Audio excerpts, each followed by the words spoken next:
Catching up with Sarah and Ginny, fueled by laughter and insights aplenty. Curiosity, connection, and learning that sticks. Real talk, real lives with practical tips. Welcome to Catching Up with Sarah and Ginny. Come on in. Welcome to another episode of Catching Up with Sarah and Ginny. And we are thrilled today. We're at the Schools and Academies Show, and we are here with Lucy Bayliss in this amazing inclusive classroom that we've had a wonderful time looking at. So, Lucy, over to you. If you can tell us who you are and what you do, please. Thank you. Thank you so much, Ginny. I'm Lucy Bayliss. I work at Solihull Council. I am a professional interior designer, and I've been working within the in-house architectural team for over 21 years now at Solihull Council, working on lots of public buildings, but actually a lot of the buildings that we design are education spaces. I'm also a SEN mama. I'm neurodiverse myself, and I've got two girls who are also neurodiverse. And designing inclusive spaces is a massive obsession, like unashamedly obsessed about it, because I think it really matters. So, and that's what we're trying to demonstrate. We are what's possible today. Absolutely. And I think you really have. I think it's the one for space. And I think it's been lovely just to spend time here. I think, Ginny, I don't know who's had more fun. I think you've had quite a lot of fun. And being in this inclusive classroom, what I love is it is inclusive for children and staff alike. And I love the idea of mirroring it from the staff point of view to the children. I am sitting on the most amazing chair that I always take away under my jacket, which can be it's going to be in my bag. Yeah, it's going to be sat on in a variety of ways. And actually, I want one for my office also. So it's great to be able to try these things out. Yeah. It's absolutely brilliant. And the difference the furniture makes. Yeah. The difference the furniture makes. And I think that's really important when we're thinking about inclusion and inclusion settings, inclusion spaces. Actually, what is it we need to be looking at? Brilliant. But to you, Lucy, can you share with us a recent wow moment? I'm struggling because there's one that's a little bit naughty, Right. and then there's like a well-behaved Oh. moment. So what should I do? Should I tell you this, a slice of the naughty one, and then go into the... I think maybe you need I to. think whatever you need. I think you need to. I think you've teased us into it, Lucy. Yeah. So go for it. Okay. Well, my wow moment is I was just telling Sarah about the fact that my daughter has been assessed for an EHCP. And I had an email from the educational psychologist that was assessing her with an appointment when he was coming. And at the bottom of the email, there was a link to his LinkedIn. We can call him Dr. C. So I clicked on the link and I thought, oh my goodness, is that AI? Like, seriously, he was so good looking. So anyway, I pushed the vacuum round frantically before he came to the house. This man stepped into the house and he really was that good looking. But the wow moment was that he sat down with my daughter and he truly listened to her, and he just really got the challenges that she was facing, and he really listened to us, to me. And he told me that we'd been so brave with the decision that we made to send her to this specific school that she's thriving. And when he left, or just at that moment, my jaw hit the floor, and I just thought, people in our world, there's a lot of people that feel unheard. I know it's really hard, families. And that's so true. It's actually someone hearing you and actually feeling it. Feeling that, and not just your daughter, heard your daughter, would actually makes you feel heard. Yeah, because someone heard your child. Because she's got this internal profile, and she's highly academic. So from the school's perspective, she's ticking a lot of boxes. But I think comes across so much in education is key people. And like Sarah says, these angels who come into our lives. And Sarah and I talk so much about it. These people who listen to understand. They come in and they listen to parents to understand. And when we meet those people, we do have a moment, don't we? Because they actually change our children's lives. So that's amazing. It's amazing. Wow. And I think on that as well, Lucy, one of the things, like even like we're in this space, so we're in this increasing classroom space, and it's actually about how do the pupils feel in the space? Because a lot of focus is on how they're learning. And actually it's like, you know, what bits could we change within that space, and actually getting that voice from them and just hearing them. You know, I know children that say their chairs are uncomfortable. Actually, if they say that, let's look at how they can control that, what they can do. So it's very low hanging. Yes. Really. Yeah. It's not going to change everything. Yeah. Like, to create that sense of security, emotional safety and belonging, it's a lot more than the environment. Yeah. But Emilio Regidio, I think I've said her name right, the environment as their teacher and their academic Absolutely. paper Yep. demonstrates that whilst it's not going to do everything, it can definitely help support those learners. And it's worth looking. It's worth considering. It's worth thinking about. It's not going to change everything, but we change a few small things, and those little things make a huge difference. Yeah. They really, really do. And I think also the consistency of Brian knowing that he can sit on a chair that is comfortable for him, and that will be where he can go every day. I think that's also really, really And also that someone's listened. Yeah. That actually my opinion matters. Yeah. I think there's a lot of that we miss in classrooms about when, you know, people don't feel seen or heard, but it's like we make these big efforts to get people voice. Actually, it's the little bits. Yeah. Of where are you having an opinion? Where are you saying something? And I go, oh, does it hurt? Oh, do you know what? Should we have a look at different kind of cushions we might get? Yeah. Let's look at what things we might be able to implement, change or support. Yeah. So I love that. brilliant. So if we move on, Lucy, if Send were a song, what would it be and why? I have a song. It has to be a Beyonce, has to be a Beyonce anthem for me. It's not one of her most well-known songs, but having had this conversation, I hadn't realised the theme that's running through this conversation. It's Beyonce Listen. Yeah. I don't know if you've ever heard that song. Brilliant. It talks about the first verse is all about listen to the song that's in my heart and a voice that needs to be heard. And she feels alone at a crossroads. It's all those things, and it reminds me of the children. You know what we've been talking about, the children and young people. Simple things. If it's a barrier, let's remove it. Let's listen to them, particularly if it's easy. And then also, it doesn't take any resources. it doesn't Take any finances. just, you know, and Takes your ears. if you're someone with sensory sensitivities, if you're someone with autism, actually sitting on a hard plastic chair for 6 hours can feel physically painful. Yeah. Why would we wouldn't do it as adults in an office? We wouldn't. We'd all move. Chair. We all have comfy chairs. I spent Yeah. ages choosing my office chair. Exactly. And actually, I keep upgrading it. Yeah. And I've got a special cushion on it. And, you know, I don't even sit on my chair for that long. I certainly don't sit from 9 till 3. But But it would be magical and well, that would be on a hard I don't think we've got a Beyonce song on our menu. No, we have now. We have now. You are first Beyonce song. Get it on it. it. Yeah. But the other thing as well that it reminds me of, I don't know whether you're part of this, but it's Sen Army ones.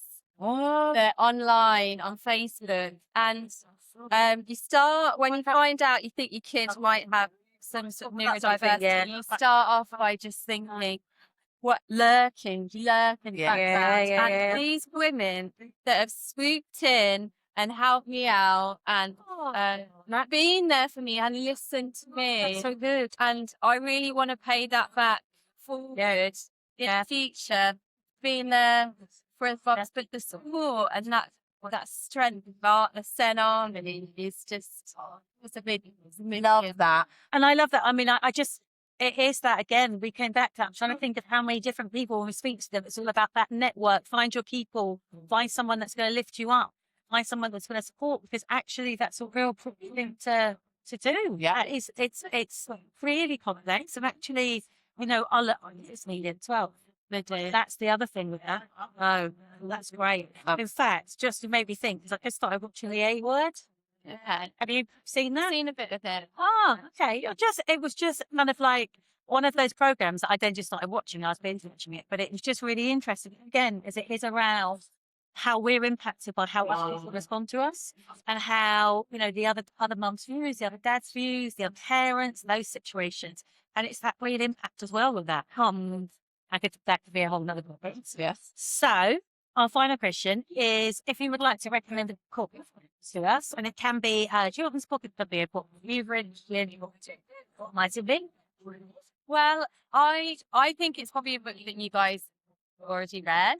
Oh. But it's one that I've come back to and I'm really enjoying. So I've reread Pride and Prejudice with my daughters. Okay. And I'm a little bit obsessed with it. And I've watched the film. I've watched the Mr. Darcy original series again because it was on the BBC. Yeah. And I've watched the film again. Yeah. And I'm literally obsessed with the Elizabeth Bennet character and the fact that she's a bit feminist. And she also, again, it's this like underlying theme of like challenging conceptions about how people think you should be and how you want. Yeah, and the expectations of society and her just saying, actually, I don't have to be like that, and actually, I do want to wait to make the right choice and make, not follow what my mum and dad will do, what society expects of me, and that's what I want for my daughter. And to have that choice.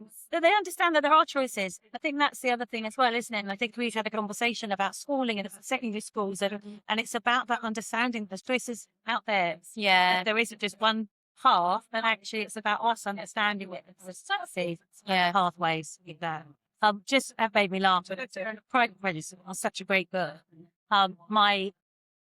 There's a young, basically a class that I work with. I do a lot around audiobooks and listening books. There's a Calibri, which is basically a free audiobook library.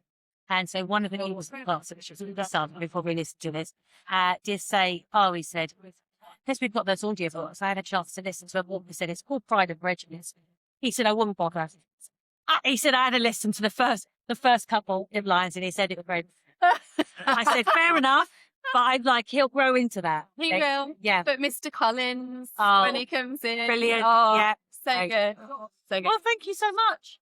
Yeah. Thank you so much. And thank you so much for allowing us to be part of this inclusive classroom. So much food for thought. It's been absolutely brilliant. Thank you so much. Thank you for having me. And as we say, it's always a pleasure. Never a chore.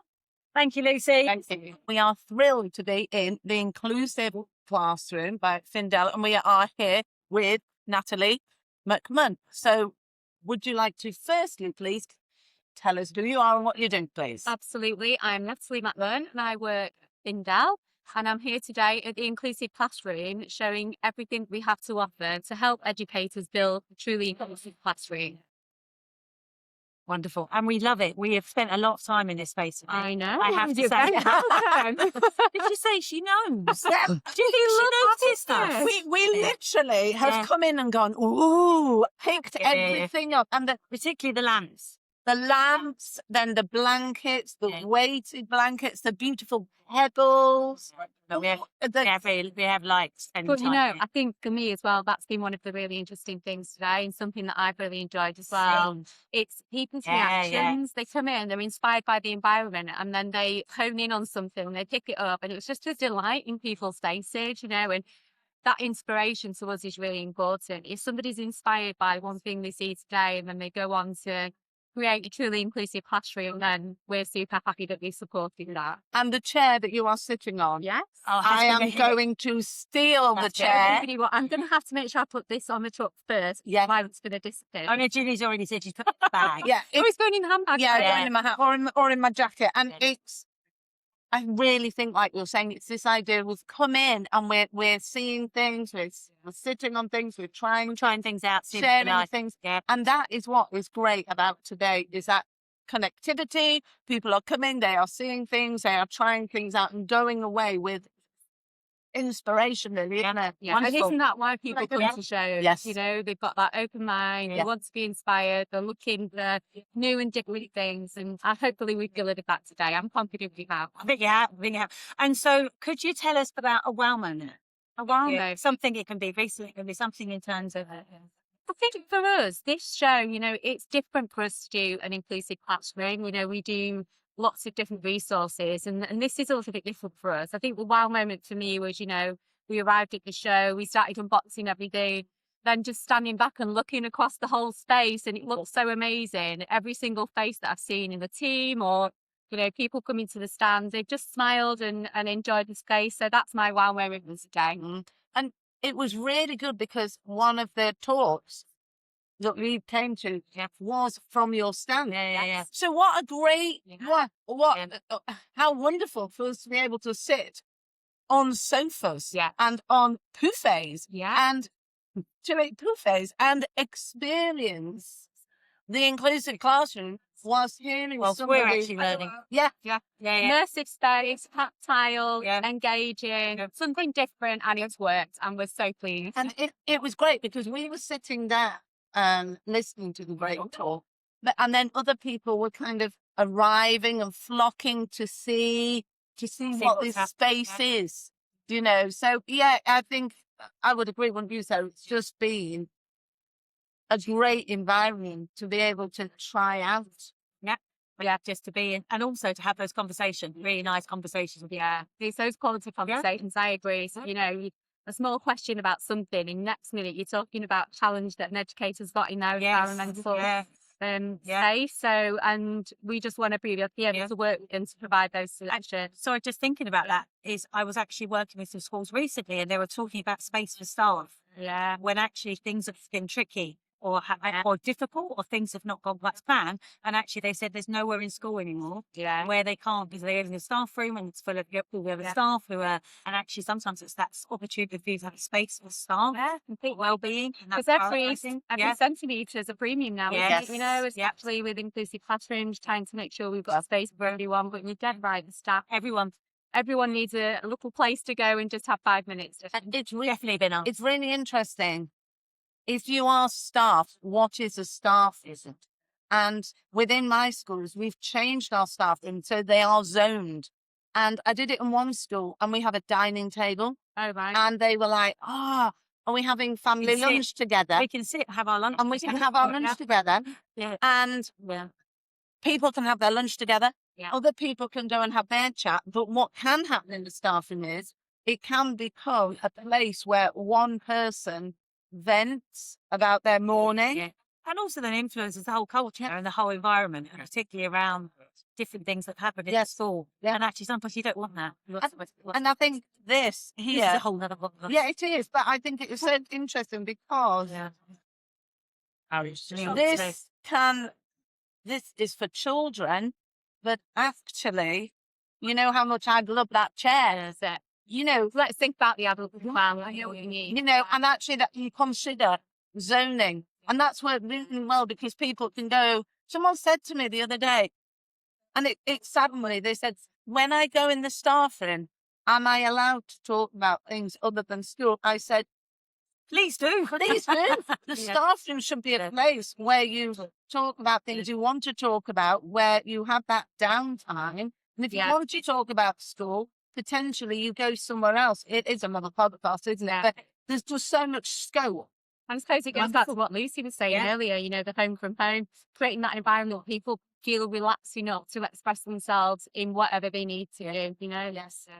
Oh, wonderful. It's been absolutely brilliant. Thank you so much. So much to reflect on. Absolutely. And also little things to be for change. That's what I love as well. Yeah, the little things. They make a big difference. Sometimes. They do. They do. Absolutely. Thank you, ladies. It's been absolutely brilliant. And as we always say, Sarah, it's always a pleasure. Never a chore. Thanks for joining us this time on Catching Up with Sarah and Ginny. Always a pleasure and never a chore.